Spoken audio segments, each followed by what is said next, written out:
Adding salt to bread helps us to improve our characters. How can this be the case? The Torah in Parshat Vayikra introduces us to the mincha, the meal offering, which everyone could afford.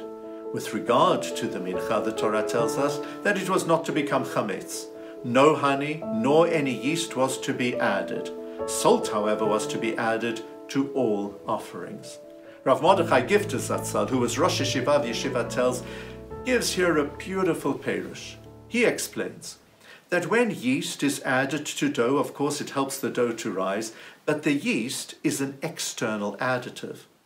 Honey gives food a sweeter taste, but the honey too is an external additive.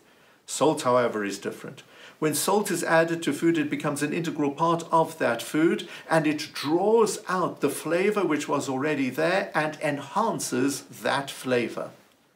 Therefore, said Rav Gifter, we have here a powerful message from the Torah with regard to the building of our characters. In order for us to achieve our korban, to come closer to Hashem, let us not, so to speak, add yeast.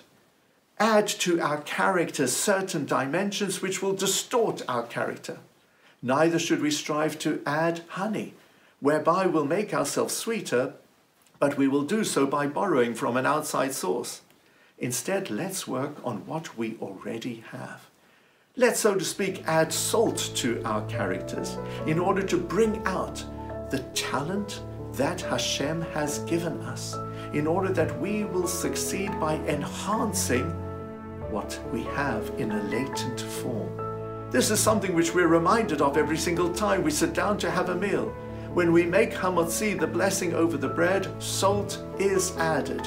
And when we do that every single day, let us remind ourselves of how we truly have a daily opportunity to enhance and to improve our characters.